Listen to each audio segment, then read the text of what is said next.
The content on this channel is intended for adult collectors and not for children. Hey, this is John Carlos, and I'm coming to you from inside Star Wars Galaxy's Edge, where I am going to be getting and reviewing the First Order short-range evacuation vehicle, which comes with an R5 unit that comes in 4 different colors. There's white, there is blue. They have a lot of white and blues. And then over here we've got an orange, and we've also got a red. Now, I opted to go with the blue R5 unit because blue is my favorite color.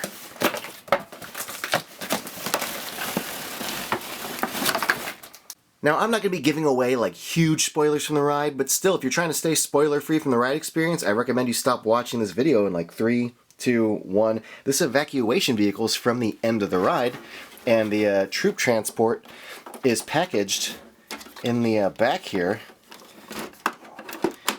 And one of the fun things is it appears to like have little slots to like slide right on into. Here's the troop transport there. Well, let's first take a look at the evacuation vehicle. The actual design of it is great. I'm a sucker, I'm going to tell you right up front, I'm a sucker for toys of ride vehicles. It's like one of my favorite little things is when Disney Parks makes toys of their rides.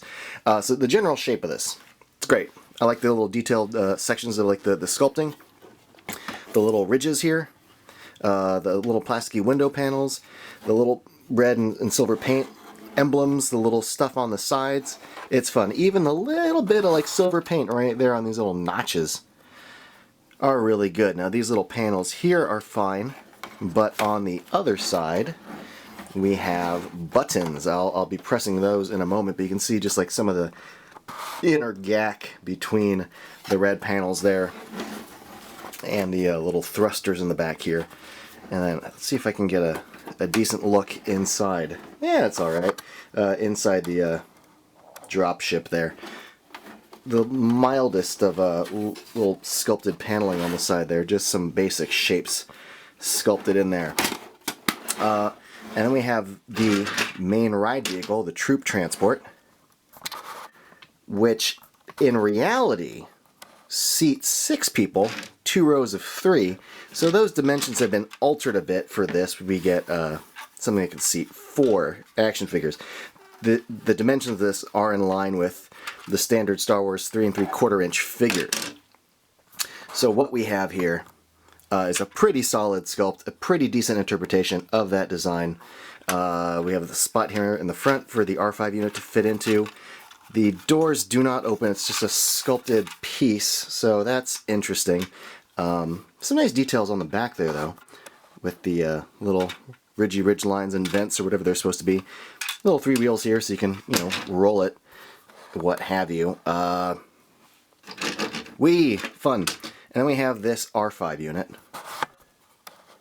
which is very similar to Hasbro's 3 3/4 inch figures. The legs are a little bent in packaging. The side legs have a little point of articulation there at the bottom. They have wheels, but this front wheel section actually doesn't articulate. It's sculpted in that little position there. It does come out, which is nice because if you couldn't move this leg, it might be difficult to get it into the little cockpit area. But the fact that it's removable means someone thought ahead and allowed that to happen, so that's fun. Let's go ahead and plug that in now, just so we can see the fun and joy of taking out a leg and dropping it in there. Wow! Playtime, so much fun. That does look pretty cool though. I think that's pretty sweet. The fact they made multiple colors, that's also fun. As you can see, the ride vehicle is the right scale for and perfectly fits the regular 3 3/4 inch Star Wars figures. The quality of the wheels don't allow for the fleet transport to roll very far on its own, but still, I think the fleet transport is a lot of fun.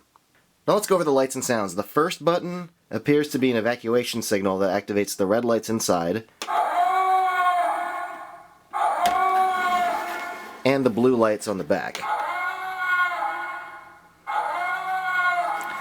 However, that's pretty hard to see in this lighting. The second sound is the R5. And there's a few variations on that, and it lights up the red inside as well. You can see the lights on the little ceiling there. In fact, you can open this up in the back and we'll see them in there. They stay on for like a few seconds, but I'll press it in a moment. Here we go. Now the third button appears to be the drop and launch.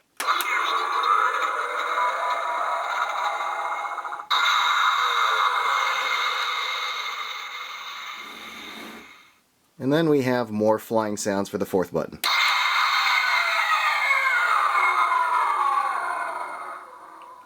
And again, the lights tend to stay on for like several seconds.